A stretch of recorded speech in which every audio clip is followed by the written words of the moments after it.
Hello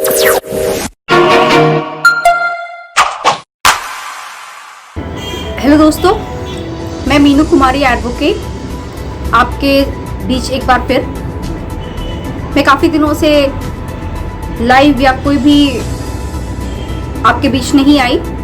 मैं इसलिए नहीं आई क्योंकि अभी तक कोई डेवलपमेंट दिख नहीं रहा। सभी लोग वेट कर रहे हैं कि कुछ डेवलपमेंट हो, चीज़ें आगे बढ़े, लेकिन 4 महीने होने को आ गए हैं, चीज़ें नहीं बढ़ रही। सभी के मन में अब एक सवाल उठ रहा है कि क्या ये अब एज इट इज ही रहेगा ये केस, जिस तरीके से हमारा पहले का तजुर्बा रहा है कि सीबीआई या कोई भी हमारे भारत की कोई भी एजेंसी हो, वो बस एक रवैया अपनाती है और केस को उलझा करके छोड़ देती हैं। क्या इस बार भी यही होने वाला है? मैं 1 बाय 1 सारी एजेंसियों के बारे में भी बात करना चाहती हूँ। ईडी, क्योंकि सबसे पहले ईडी ही आई थी। जब केस हुआ तो कहा गया मनी लॉन्ड्रिंग है, पैसे की कुछ हेर फेर है। वहां से हम ईडी की कार्रवाई शुरू हुई।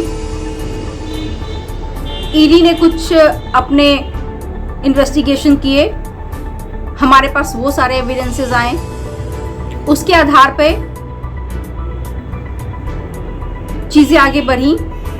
उसके बाद रिया चक्रवर्ती का जिस तरीके से बयान और स्टेटमेंट्स और बहुत तरीके की जो भी चीज ईडी के पास जो भी सबूत हाथ लगे, जो भी डेटाज हाथ लगे, उसके आधार पे उन्होंने बहुत सारी प्रतिक्रिया जाहिर की। किस केस में उन्हें कुछ पर्याप्त सबूत नहीं मिल रहे थे, जिनके कारण अरेस्टिंग्स नहीं हो पा रही थी। लोग कह रहे थे कि ये मर्डर है, सुसाइड है, ये हुआ होगा, वो हुआ होगा, अंडरवर्ल्ड होंगे, बहुत सारे अनुमान लगाए जा रहे थे। फिर मीडिया ट्रायल शुरू होता है। मीडिया ट्रायल में हम सभी देखे रिया चक्रवर्ती किस तरीके से मीडिया के बीच में आकर के उन्होंने अपने आप में ही एक मीडिया के सामने एक ऐसे बयान दिए जिससे आम जनता के बीच एक बात तो जाहिर हो गई कि ड्रग्स का भी मामला बन रहा था। फिर एनसीबी चली आई। एनसीबी ने भी कार्रवाई काफी स्पीड किया, बहुत सारी चीजें उनके हाथ लगी, फिर अरेस्टिंग्स हुए। तो अभी तक आप देख रहे हैं ईडी के पर्याप्त इन्वेस्टिगेशंस हुए, एनसीबी के पर्याप्त हुए, लेकिन लोग कह रहे थे कि ये रिलेटेड नहीं है, ये रिलेटेड नहीं है सुशांत सिंह राजपूत केस से। ये अरेस्टिंग हुई है, ये दूसरे एंगल में हुई है। एनसीबी ने जो भी कार्रवाई की है वो सुशांत सिंह राजपूत केस से रिलेटेड नहीं की है। फिर सीबीआई ने भी अपनी फाइंडिंग्स करे, उन्होंने भी इन्वेस्टिगेशन किया। अब हमारे पास क्या रहता है, इन सारे जो भी चीज हमारे पास अवेलेबल है उसका कोरिलेशन। तो क्या कोरिलेशन हुआ, एस्टैब्लिश हुए चीजें। जहां तक कि एक्सपर्ट्स एजेंसीज की बात है, अभी तक जो भी चीज सामने आई है उससे यही प्रतीत होता है कि जितने पर्याप्त एविडेंसेस और जो भी सबूत जो हाथ लगी, उससे एक निष्कर्ष दिखता तो नजर आ रहा था, लेकिन क्या हुआ? अभी तक कुछ भी नहीं हुआ। उसे स्लो डाउन कर दिया गया क्योंकि outer forces in way of underworld mafia, या आप कह लो जो बड़े बड़े फाइनेंसर्स हैं बॉलीवुड के, वो लोग इसे इन्फ्लुएंस करना शुरू कर दिए। चीजों को ठीक से काम करने के लिए बाधित किया गया, चीजें को स्लो डाउन किया गया। तो ऑब्वियस सी बात है चीजें स्लो डाउन होंगी। कुछ लोग कहने लगे इलेक्शंस आ गए, दूसरे मुद्दे को उठा दिया गया, बहुत सारे मामलात हो गए।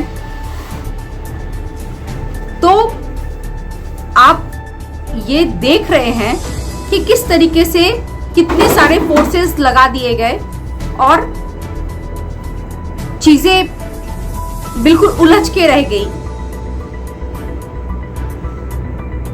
मेरा सवाल है कि क्या अगर चीजें को उलझाया जाए तो आप उलझ जाएंगे?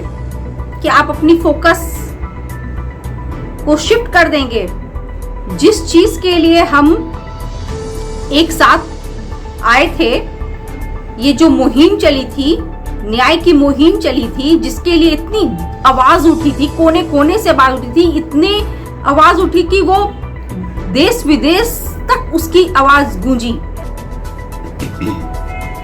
हम लोगों ने उसे इतना स्ट्रॉन्ग किया उस आवाज को कि सारे लोग काम पे लग गए। तो क्या बात हो गई कि सब चीज रुक गए? मैं ये सवाल आपसे करना चाहती हूं, अपने आप से करना चाहती हूं कि क्यों? जब मैं इस सवाल का जवाब ढूंढने निकली तो मुझे इस सवाल का जवाब कहीं और नहीं, हमारे बीच ही मिला।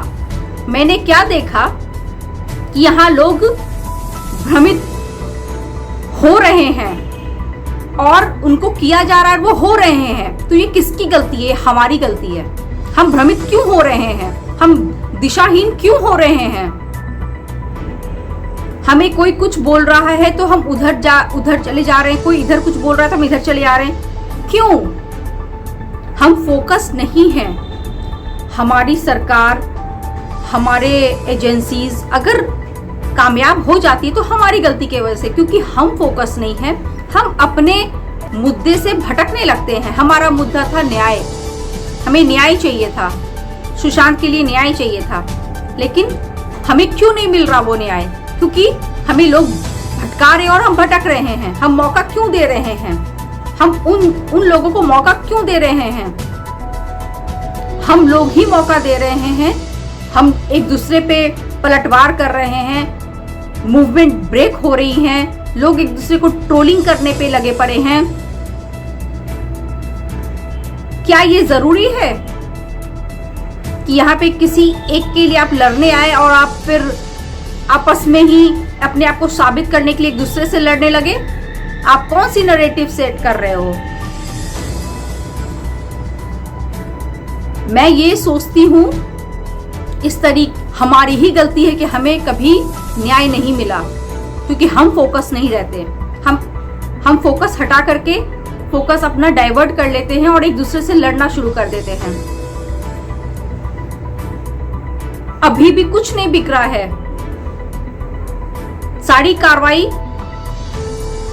बिल्कुल हो रही है और होगी। हमें अपने आप को ठीक करना होगा।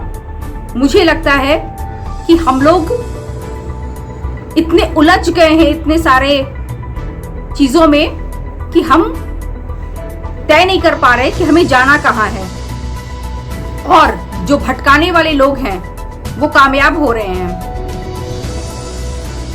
और अब मुझे लगता है कि हम लोगों को एक बार फिर से अपनों के बीच आ करके ये जो हमारा एसएसआरियंस जो परिवार एक बना है, जिसमें कुछ लोग फेक एसएसआरियंस, रियल एसएसआरियंस, इस तरीके की बातें कर रहे हैं। कौन फेक है, कौन रियल है, ये सब चीजों पे क्यों जाना? क्यों एक दूसरे को फेक बोलना, एक दूसरे को अनरियल बोलना, एक और अपने आप को रियल बोलना? ये तय करने वाला है कौन? तय करने वाला हमारा कंडक्ट है। हमें अपनी कंडक्ट को ठीक करनी होगी, एक दूसरे के लिए रिस्पेक्ट मेंटेन करना होगा, एक दूसरे के डिफरेंसेस को भी रिस्पेक्ट करना होगा, तभी दूसरे को मौका नहीं मिलेगा।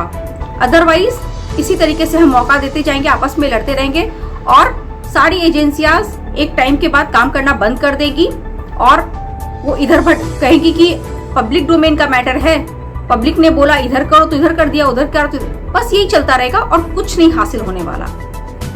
इसलिए सारी एजेंसियां काम कर रही हैं, सरकार भी काम कर रही है। जनता, आप लोग अब थोड़ा सुधर जाइए। हमारे अंदर बहुत कमी है, इसीलिए हमें इस तरीके की व्यवस्था मिल रही है। हमें हमारी व्यवस्था को हमें ही ठीक करना होगा। सो मेरा आप लोगों से यही आग्रह है कि B focus, B planned and don't divert your mind. धन्यवाद।